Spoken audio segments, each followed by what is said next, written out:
Thank you very much for coming out in these very inclement conditions, lots and lots of rain. And I was a little bit afraid that we might have a yellow or a red or even a black rain warning, but luckily we got away with it. So thank you very much for coming to this first grand final. And we've got 2 more next week at City U. So if you can make it along to those, that would be fantastic as well. Today we've got 2 teams from the new territories who've made it all the way through by winning each and every debate from September last year. And so this is a really fantastic achievement in itself. They are Stuart's Koike College over here on this side.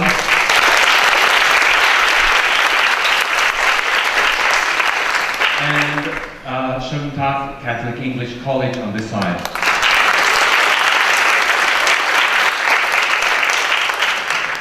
And we are here in this wonderful venue by the generosity of the Hong Kong Museum of History, who coincidentally are doing a project on sustainability. And that fits in with their great exhibit, The Hong Kong Story. Have you seen it? Has everybody seen this one? It's fantastic. It's really, really cheap to go along to, and you can even see it for free on Wednesdays, right? And it tells the whole story of Hong Kong's development. And so today you're going to be listening to, is this development going to be sustainable? But you know, what you can do is to see the whole picture up until now by going along to look at the Hong Kong story. And that's a really great exhibit right next door to us now. So I'm just going to hand over now to the chairperson, Theodore, and we've got Jade and Mei to help us out with the timing as well. And they will take us through the debate today. I hope it's a great learning opportunity for everybody who's here today. And thank you very much for coming, and thank you for the adjudicators at the back as well. And we have Ms. Nivesh Mumtaz Ahmed, who is a former head of the Pakistan international team.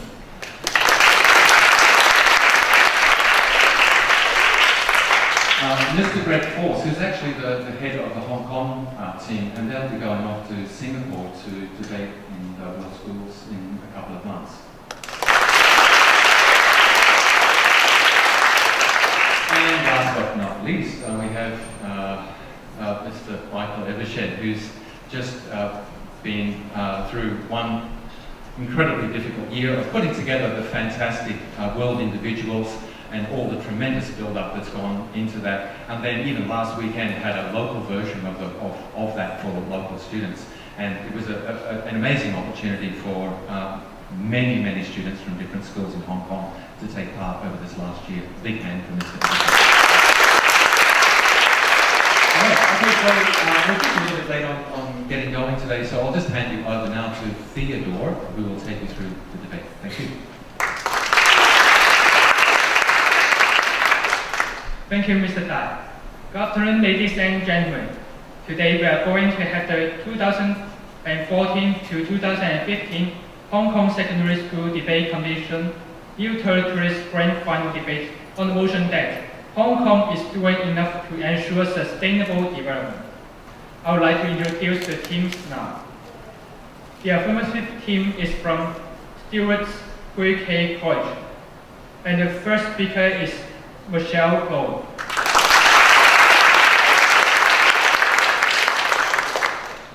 The second speaker is Melody Wong.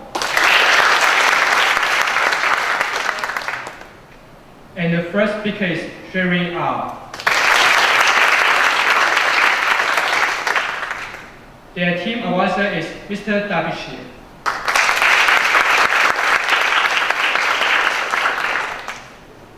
And now to introduce the next team, Shun Catholic English College. The first speaker is Tracy Yi. The second speaker is Candy Lai. And the first speaker is Roslyn Yang. Their team advisor is Ms. Choi.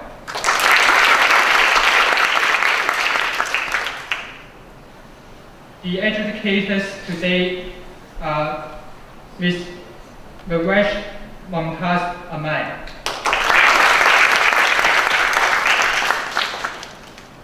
Mr. Michael Evershed.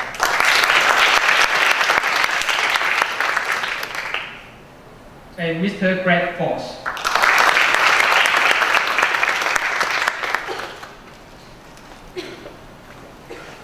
Now I would like to tell you about the rules for the debate. Each speaker must wait for the bell to ring before they start speaking. Also, each of the speakers can speak for a maximum of 4 minutes and 15 seconds. There will be one warning bell after 3 minutes and 30 seconds. There will be 2 bells at 3 minutes. And there will be 3 bells at 4 minutes and 15 seconds. The speaker must then stop, otherwise he or she will be penalized. Now to start the debate. The first speaker of the affirmative team, Michelle Lowe, please.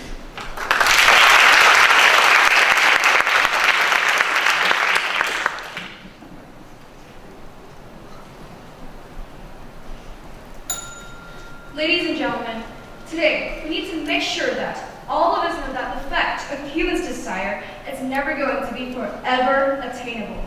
We need to appreciate what Hong Kong has been doing within its limitations. Our team strongly believes that Hong Kong is making great efforts through policy and practices to ensure sustainable development.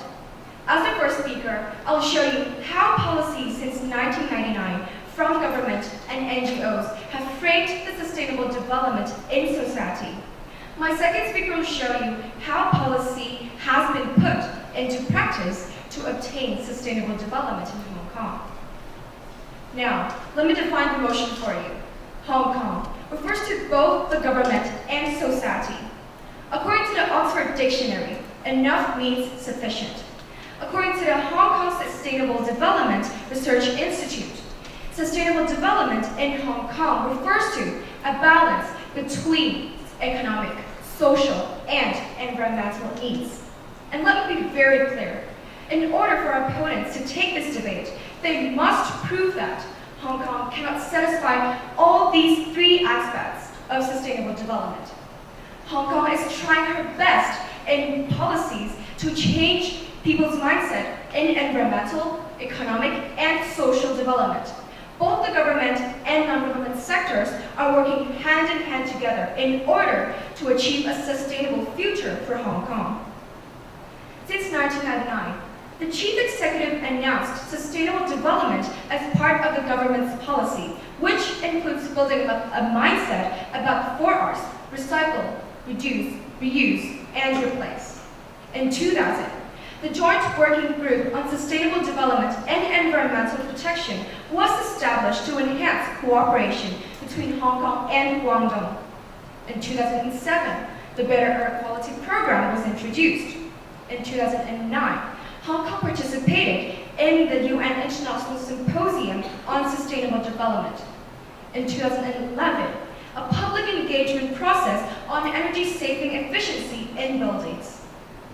In 2013, the Sustainable Development Council launched the waste reduction by waste charging to reduce community waste. Thus, the government is doing enough to ensure that Hong Kong is fitting all 3 aspects of sustainable development for the economy, for the society, and for the environment. Our sectors also ensure sustainable development in the society. Hong Kong Land, a leading property company, ensures that all its buildings fits the sustainable concept. 10 buildings have the highest platinum rating under the Hong Kong's Building Environmental Assessment Scheme. According to a sustainability report in 2013, energy consumption and carbon emissions have been reduced by 20% from 2008 levels, 5 years earlier than the target 2020. The Hong Kong Institute of Planners has promoted an environmentally friendly railway system, community participation in sustainable development, and heritage conservation policy. Hong Kong efforts in ensuring sustainable development have been recognized internationally. In the Sustainable Cities Index, compiled by Dutch firm Arcadis, released on 9th of February 2015, Hong Kong was ranked the 8th overall most sustainable city globally and second in Asia. In my opening, I set the framework for this debate. For enough means sufficient within limitations. I made it clear that sustainable development is not only about the environment, but also economy and society.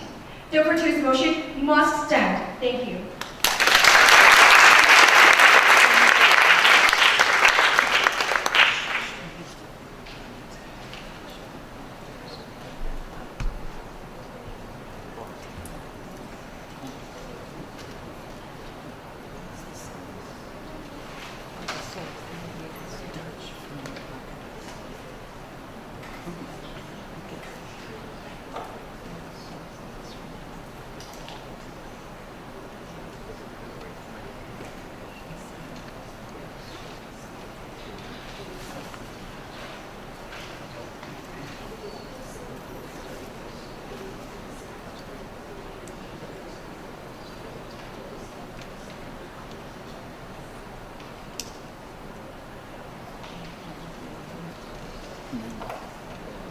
And now to open the case for the negative team, let's have Tracy Yip.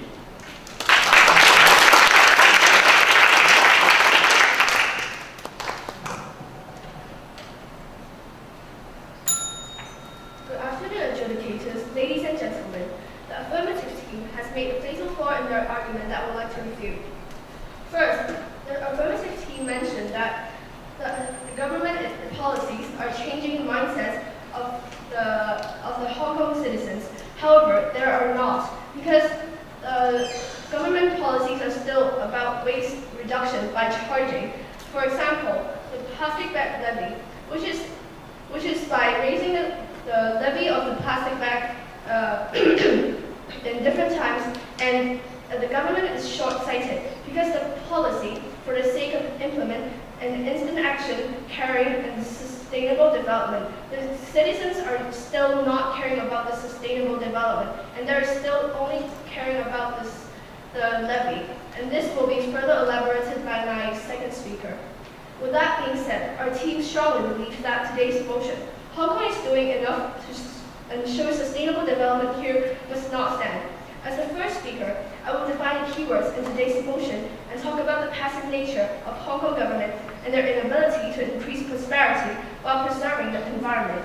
Our second speaker will further elaborate to show feeble results of government policies and apathetic stakeholders that prove that Hong Kong is not doing enough to ensure sustainable development.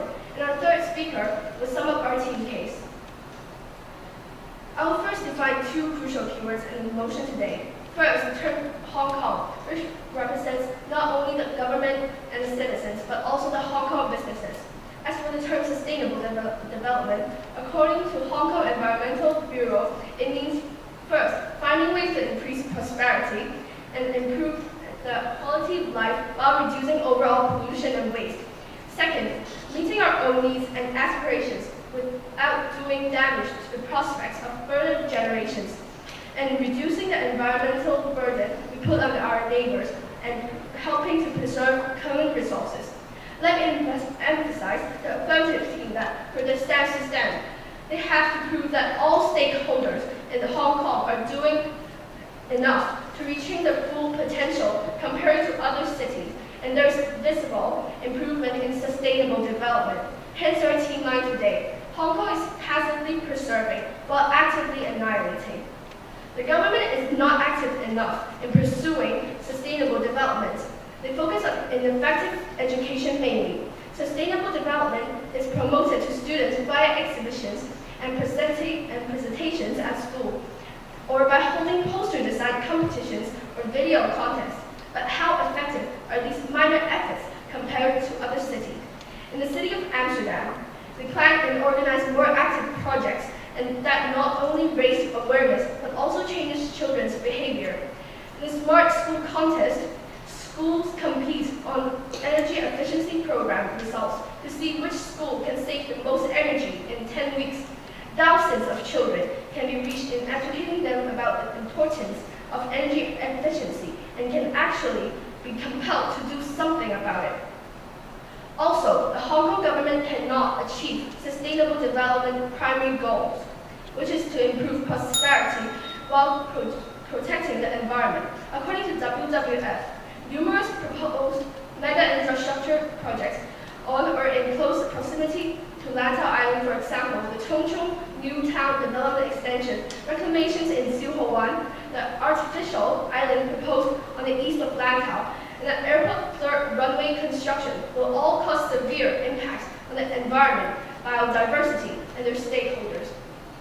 Comparing the sustainable development policies and their actual implementations of the above two cities, do you, our dear opponents, still believe Hong Kong is doing enough to ensure sustainable development here? Therefore, the motion today, Hong Kong is doing enough for sustainable development here, must not stand, as Hong Kong is passively preserving and uniting. Thank you.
Now to continue the affirmative team's case, let's have Melody Wong.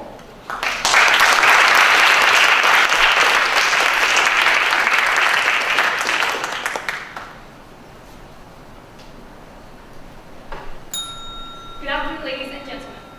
According to the winning entry in the 2012 competition devised by The Economist, Hong Kong was rated the best city in Asia in terms of green space, lack of sprawl, natural access, cultural access, connectivity, and pollution.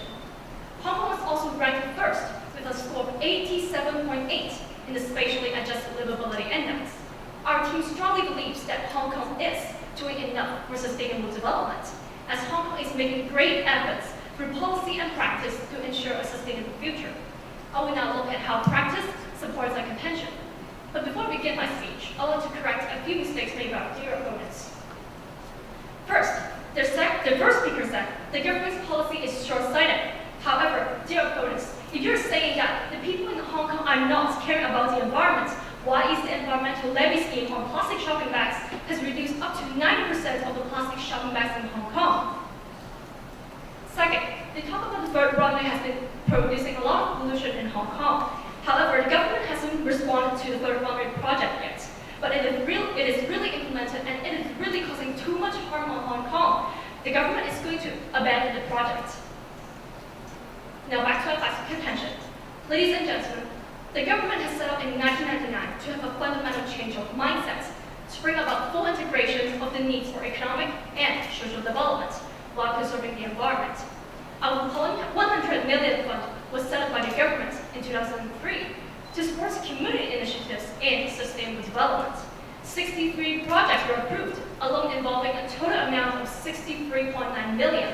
Thus, we can see that the government has been strongly promoting a change in mindset in all of its policies and achieving sustainable development within its means, such as the polluter pays principle. Hong Kong's waste management practice has also greatly evolved into a multi-pronged system, which includes waste prevention and reduction through the promotion of the 4 Rs. The environmental levy scheme on plastic shopping bags has reduced up to 9% of plastic shopping bags in Hong Kong. Ladies and gentlemen, if that is not enough, then what is? Following the implementation of waste charging, there is now bigger incentive for people and businesses to separate recyclables at source. A vibrant local recycling industry has now been established. According to the Global Reporting Initiative, the recycled waste of Hong Kong has increased from 2,350 tons in 2012 to 3,358 tons in 2014. This satisfies the economic aspect of sustainable development by increasing local income through this new recycling industry. Second, this satisfies the social aspect by cutting down landfill waste to create more public space. Third, this satisfies the environmental aspect by reducing waste pollution. Besides the government, the society also practices sustainable development. In schools, students are educated at all levels about sustainable development under the EDB environmental campaign. In businesses, companies follow energy saving guidelines by the Electrical and Mechanical Service Department. In communities, people have been changing their habits, such as eating less shark fin soup and switching off idling engines.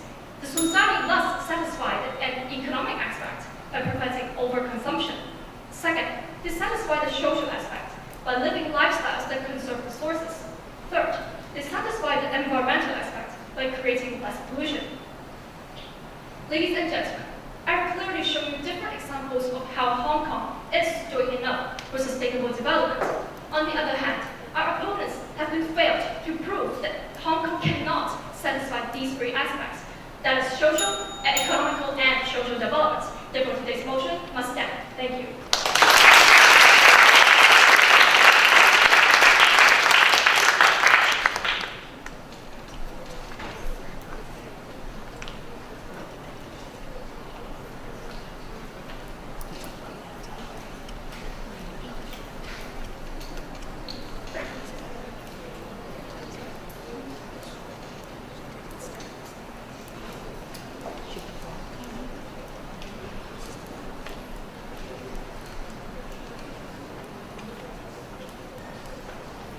Now to continue the negative team's case, let's have Candy Lai.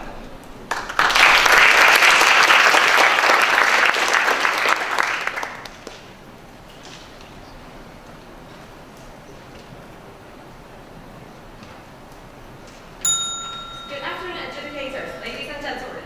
As the second speaker of the negative team, I will now show how the results of government policies and empathetic stakeholders prove that Hong Kong is not doing enough to ensure sustainable development here. That is, how Hong Kong is passively preserving and actively annihilating. Unfulfilled promises and actions that worsen the situation from our government are solid proof why Hong Kong's efforts to ensure sustainable development here is inadequate. Our government has a list of policies regarding sustainable development, but how many of those, saying changing people's mindsets, as the affirmative has said, worked? Well, most show no improvement. Some even backfired and aggravated conditions. Take the plastic bag levy, for example. The affirmative team said the use of plastic bags have decreased. However, according to the figures given by the Hong Kong Plastic Bag Manufacturers Association, the use of garbage bags and non-woven plastic bags have increased by 63% and 96% respectively after the implementation of the scheme. Moreover, these are from the blueprint for sustainable use of resources 2012 to 2022 has shown that Hong Kongers have become more, not less, wasteful over the past 30 years. Therefore, Hong Kong is not doing enough to ensure sustainable development here. And to say otherwise, the affirmative team must prove to us Hong Kong has visible improvement and actual results. The failings of the government aside, apathetic stakeholders are also part of the reason for Hong Kong's insignificant efforts in ensuring sustainable development. Unlike foreign companies like Walmart, Apple, and Starbucks, most of Hong Kong's companies and businesses are indifferent towards sustainable development. This is clearly shown in the ESG, which stands for environmental, social, and governance, and measures the sustainability and ethical impact of a company or business. According to this report, the quality of companies in China and Hong Kong remains the lowest globally. Another obvious show of indifference is the food waste scheme in Hong Kong. In 2011 to 2012, there were 44 restaurants that joined. The next year, the number dropped to 38. This year, the number decreased even further to 24. Fewer and fewer companies are joining. But it isn't just businesses that care little. Even the citizens of Hong Kong play an active role in ensuring sustainable development.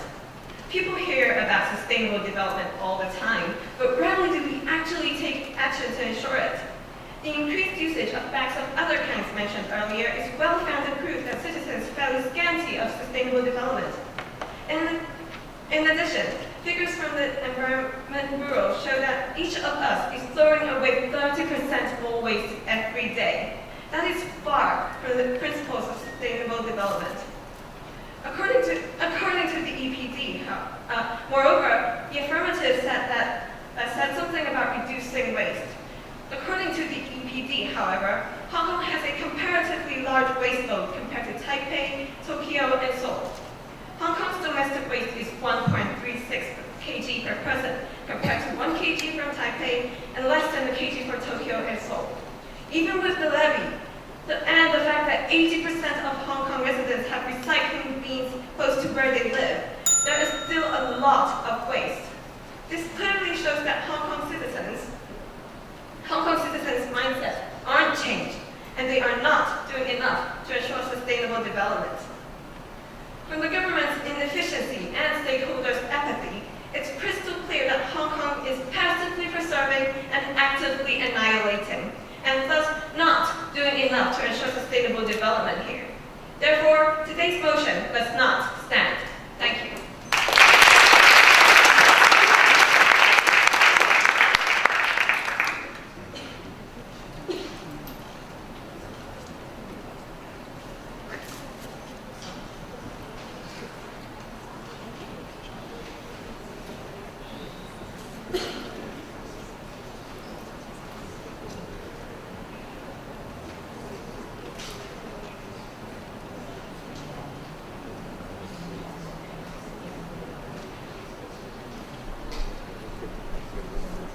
Now to conclude the case for the affirmative team, let's have Jerry R.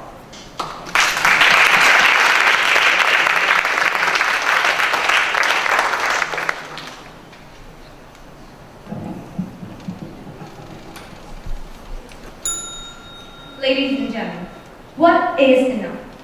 It's a very philosophical question indeed, but the fact is there is never enough. A famous English poet, William Blake, once said, "You never know what enough is, unless you know what is more than enough." We believe that Hong Kong is making great efforts through policy and practice to ensure sustainable development. And by here, we've got to emphasize again that sustainable development does not only apply to the environment, but to balance between the environment, society, and economy.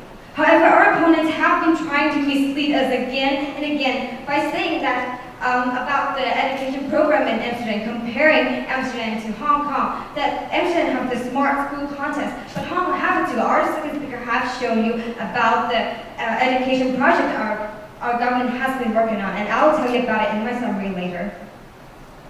Also, they have said that the government is not doing enough to change the mindset of people in Hong Kong, and that the people only care about the levy instead of the environment. However, our opponents only focus on the instant result. This is delusional. Changing people's mindsets have to be taken one step at a time, not overnight. People caring about the levy is a step in the process to promote waste prevention. And these policies are to implant the idea of sustainable development. And I will tell you about it later in my summary too. Also, according to the book Challenges to Sustainable Development in Hong Kong, stated that in the 50s to 60s in Hong Kong that the material standard is low and that there is no environmental protection was noticed.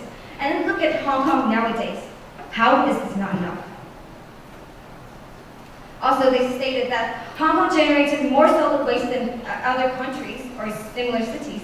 However, we have to notice that the population of Hong Kong is higher and that the government has been implementing policies and promoting a change of mindset in recycling and green life. Also, they also keep focusing on plastic bag levy scheme, only focusing on the environment, very narrow-sighted. We have shown you what about the society. We've shown you the plastic shopping bags number have been reduced 90%. Please get your facts right. They cannot show that, and they have failed to show that Hong Kong failed to sustain in all three aspects, so that their point does not stand. Now back to the facts of our contention. Ladies and gentlemen, we can see that both the government and the society of Hong Kong is making a great effort, despite its constraints. Our first speaker has shown you the policies that frame the sustainable development in society and environment since 1999. First, she mentioned that pollution came from the factories in China. Also, she outlined a large range of policies established throughout these past 50 years. She also mentioned Hong Kong's international recognition for efforts in sustainability, ranked the 8th most sustainable city globally, according to HKSSDC in 2015, and known as success story according to Business for Social Responsibility in 2012. Our second speaker has shown you how Hong Kong is making a great effort for sustainable future in government and future planning. First, she has stated that the government has set up funds to support community initiatives to promote the concept of sustainability with 63 projects approved in 2013. She has also mentioned the policies of waste prevention and the environmental levy scheme on plastic shopping bags, which has reduced 90% of the plastic shopping bags. The government has done enough by not only considering the short term, but also the long term result of sustainable development. Second, she has stated the importance of education through the environmental campaign. Also, she gave you the fact of an increase in recycled waste from 2,350 tons to 3,338 tons. The waste disposed of at landfills has also decreased by 5 million tons. These prove that the government has done enough by not only changing the people's mindset and also promoting the idea of recycling. At the beginning of this debate, we asked our opponents to prove that in all aspects of sustainability that Hong Kong has failed, but they have failed to do so. We have come a long way in only 15 years. We are doing enough, so today's motions must stand.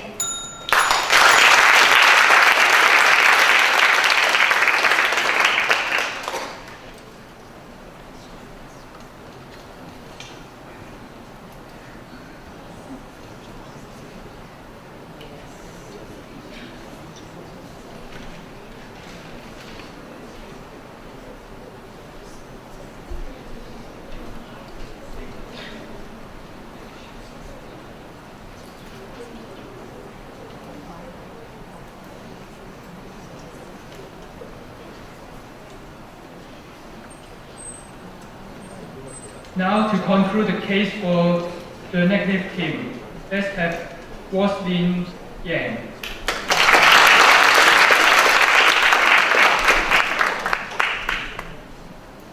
Hello. Good afternoon, ladies and gentlemen. Before I begin my speech, our dear opponents have made a few fatal flaws which I would like to refute. Firstly, the first speaker defines that enough is the most we can do within our limits, and then they listed some schemes that have been carried out over the past 10 years in Hong Kong, but which we know nothing about except for the names. This is obviously not enough, as my second speaker has done. When comparing Hong Kong's sustainable development to Amsterdam and other cities, we are passively preserving and actively annihilating in terms of education, in terms of comprehensive schemes such as energy conservation projects, and much more. What is Hong Kong doing? In addition, all the schemes that they have mentioned in the past 10 years are past projects. And sure, they may have done so, but that was 10 years ago. Our motion today is in the present continuous. Is Hong Kong doing enough to ensure sustainable development? Our motion is in the now, and our dear opponents, the past is in the past. It's time to move on. The first speaker also mentioned that we have to prove that Hong Kong is balancing the environment with social development and our economy in terms of sustainable development. However, Hong Kong's sustainable development is obviously tilted towards the economy. Just look at the third runway that we are planning on constructing. As our first speaker has mentioned, this destroys the environment. But we are obviously not doing enough to protect the environment when compared to Amsterdam and other cities. And in itself, we are passively preserving while actively annihilating.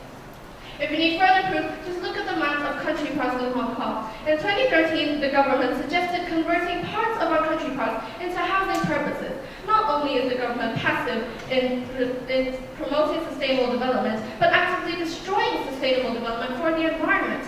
The second speaker has accused us of accusing the government for being short-sighted because we said that they were not caring about the environment. And then they raised the plastic shopping bags levy example to show that the government is caring. However, the plastic bags levy system is not working. As my second speaker has mentioned, the plastic used in garbage bags has actually increased after the scheme was formed. The government is obviously short-sighted and implements the policy for the sake of implementing it instead of actually caring for sustainable development in Hong Kong. The second speaker has also mentioned the polluters pay principle in an attempt to prove that the government is doing enough for sustainable development in terms of the environment. However, in Hong Kong, people are willing to pay because we have high purchasing power. This was proved in the plastic bag levy, since the amount of plastic bags even increased after the levy was improvised. The second speaker also mentioned the third runway project, and that if the third runway project does too much harm, the government will abandon the project. But how do you know? You by no chance work in the government, do you, our dear opponents? Okay, they have also mentioned, the second speaker has also mentioned that the government, the amount of idle engines in Hong Kong are decreasing because the government is charging people with levies. However, doesn't that prove that without the levy, the amount of idle engines in Hong Kong will be much more, and the people simply are apathetic and do not care about the environment. All they care about is the money. The third speaker accused us of comparing Hong Kong to Amsterdam. Let me tell you why we are doing this. We are comparing cities because Hong Kong is Asia's world city and should be at par with other world cities. We should compare our sustainable development to theirs in order to see if we are doing enough right now, which is obviously lacking. My dear opponents, please broaden your visions outside of Hong Kong. And then the third speaker also mentioned that Hong Kong has a smart schools project similar to that in Amsterdam. However, this is ridiculous. In Hong Kong, what we are doing in terms of education is holding exhibitions, holding wall painting contests, and holding competitions for secondary students, such as poster design competitions, which my second speaker has mentioned, that waste more paper, waste more electricity, and waste more plastic. The government is not encouraging citizens to follow sustainable development. The third speaker has also said that we should take our policies one step at a time, and if we want to talk about time, in the 25 years since the first policies were implemented, people's mindsets still have not changed. Therefore, today's motion must fall because Hong Kong is passively preserving while actively annihilating, and Hong Kong is definitely not doing enough to ensure sustainable development here. Thank you.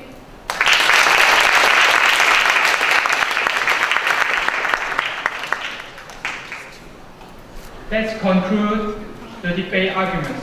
Now we will have a short break while the adjudicators decide the results. Also, I would like to invite both teams to shake hands with each other as a sign of friendship.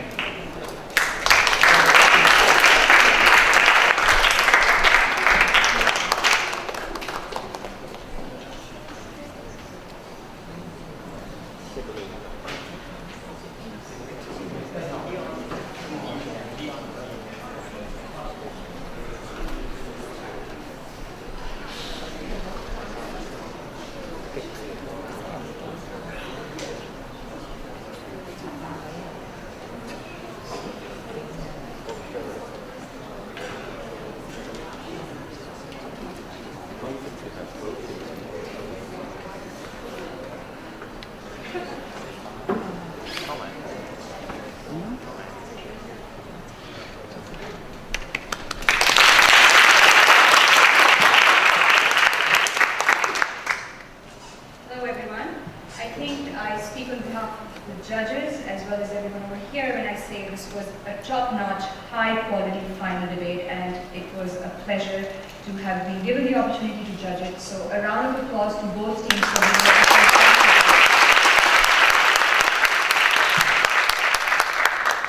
So there's a lot in this debate that went right, and I'll talk a little bit about that, and then I'll try and explain some of the reasons why the judges decided the debate the way they did, and where the two teams diverged a bit. So in terms of where the teams did really well, it was clear that both sides had researched the topic very well. And not only that, but they had given thought to how an argument should be presented, how it should be structured, that there needs to be a beginning, and then there needs to be an explanation, and then there needs to be a consequence and a link to the motion. So I think that's something that both teams did very, very well. They understood what the motion was, and they structured good, solid cases around that motion. The other thing the teams did very well was that stylistically, both teams were really very good. There were no issues with fluency, there were no issues with not finding the right words to express an idea, and both teams should really be commended. Every single speaker on both teams should really be commended for not letting us ever lose sight of what they're actually trying to communicate with us. So all 6 were very good communicators. Some were a little better communicators than others, and the reason for that is that there are a few elements that are not to do with fluency or language which cannot be faulted in this debate. But there are a few other elements to style that can make a speaker more effective. And the metric for that is how well did the speaker engage with the audience. And a couple of things that go into that are things like eye contact. So the speakers who maintained better eye contact with the audience were able to hold our attention and engage with us better. Is that a public service announcement?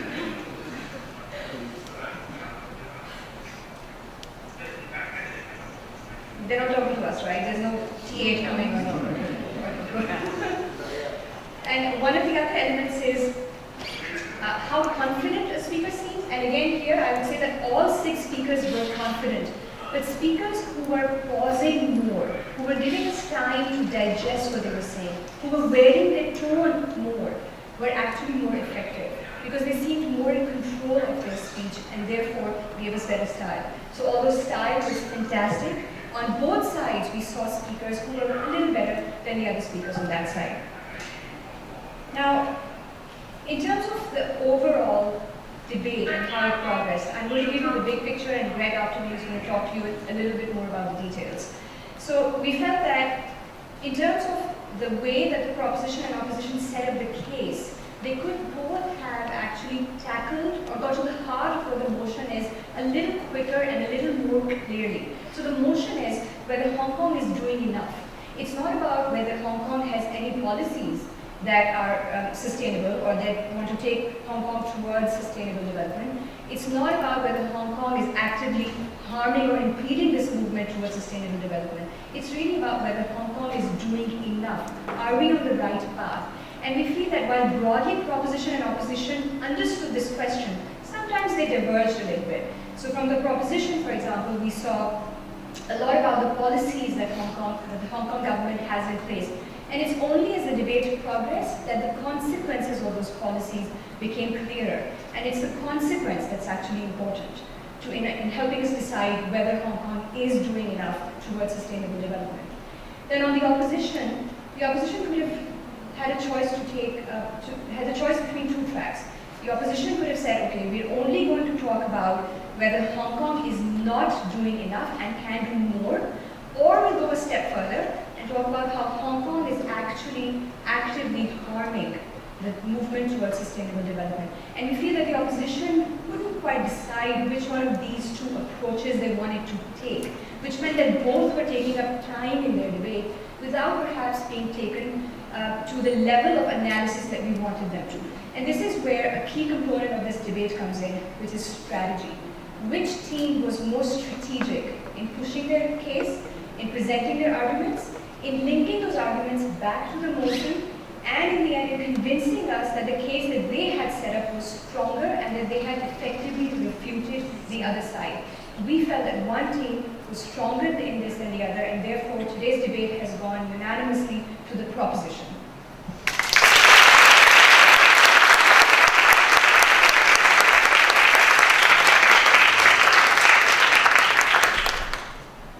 Right.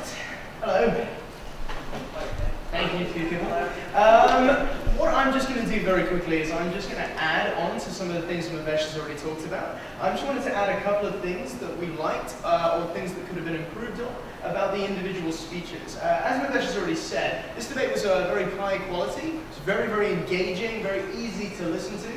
Generally the mark of a bad debate when you as a judge have to force yourself to be interested in what people are saying, and that was not at all the case today. Today was a very, very easy debate to feel involved in, a very, very easy debate to feel part of, which is really a testament to both teams.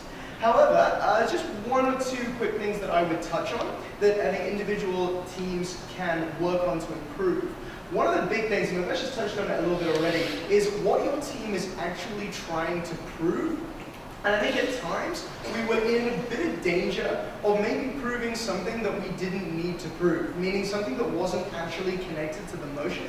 I felt that at times, affirmative were telling us that Hong Kong has gotten better than it was. We heard that quite a few times. The year 1999 came up, which made me feel very old, because I remember 1999. The year 1999 continuously mentioned, and the argument that Hong Kong has improved and gotten better than it was before was something from the affirmative. But at the same time, just because it's gotten better doesn't necessarily mean that it's actually doing enough. And that's something to bear in mind. There's not 100% a link between those two concepts unless you create one.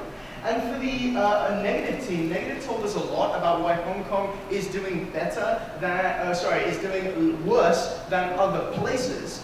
But again, simply because it is doing worse than other places doesn't actually mean that it's not doing enough in and of itself. Hong Kong may have different goals, different abilities than those other places, and so again, maybe that doesn't necessarily connect to the motion. That was just something to bear in mind. It's very, very advanced, but as the debate went on, I kept running out of basic things to point out because the basics were done very, very well. The last thing that I would point out is that I felt that at times in this debate, we had a tendency to do what I call a fact war. Meaning that basically both teams got stuck on a couple of statistics that they were just determined to win. And we had the plastic bag levy quote quite a bit in this debate. It was a 90% decrease, do your research. No, you do your research. It was a 60% increase. And I think that in that situation, it is very hard. I remember myself as a debater, when I've looked something up as a fact, and I'm very confident in it, and then the other team stands up and says the complete opposite, it is absolutely terrifying. But usually the best strategy in that case is to step back from the fact and kind of say, no matter who you listen to, and we clearly disagree on the reality, our team is still the stronger. So for example, we could have heard from negative, even if it is true that plastic bags have gone down, that is just a surface reason to believe that Hong Kong is doing enough. It's a small, trivial point, and we still take the majority of the debate because, new rebuttal, versus the idea that even if it is true that Hong Kong actually has done a terrible job with plastic bags, it's still done a better job with other things that are more important, such as the major parts of the economy. So again, we still take that debate. Anyone who had had the guts and the quick thinking to pull pieces of rebuttal like that is more likely to score the difficult marks. It's reasonably easy to research stuff on the internet. It's very difficult to think on your feet. And if you do things in a debate that are difficult, you score hard marks, and it's hard marks that win close debates. And this one was a very, very close debate. So I would say a big congratulations to all the individual people. I am quickly going to announce now, before the prize giving, who we felt the best speaker was. This is a very, very tough thing to decide. In the end, we couldn't really give it just based on content, because content was very good. We couldn't give it just based on style, because style was very good. There was no one out-and-out winner. So in the end, we ended up giving it to the person who we felt fulfilled their role in the debate the best, which is really a testament to a great speaker. Not just how good is their speech, but how good is their speech at doing its job. And we felt in that regard that the best speaker in the debate was actually the first one we heard from, was the captain of the affirmative team, who is Miss Michelle Lowe.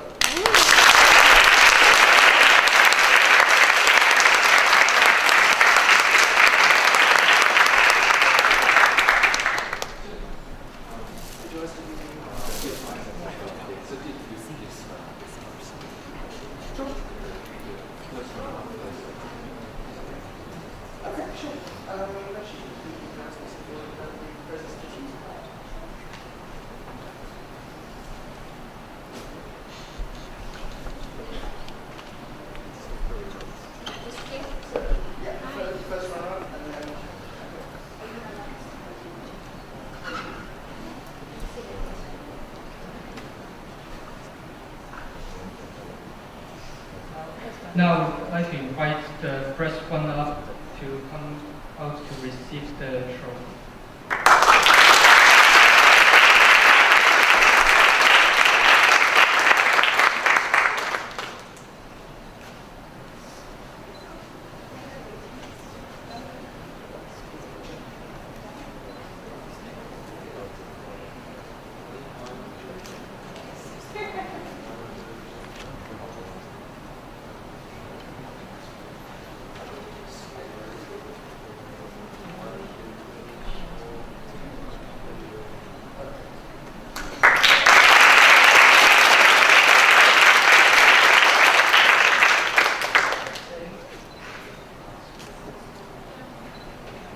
we would like to invite the champion school, the student Hui Choir.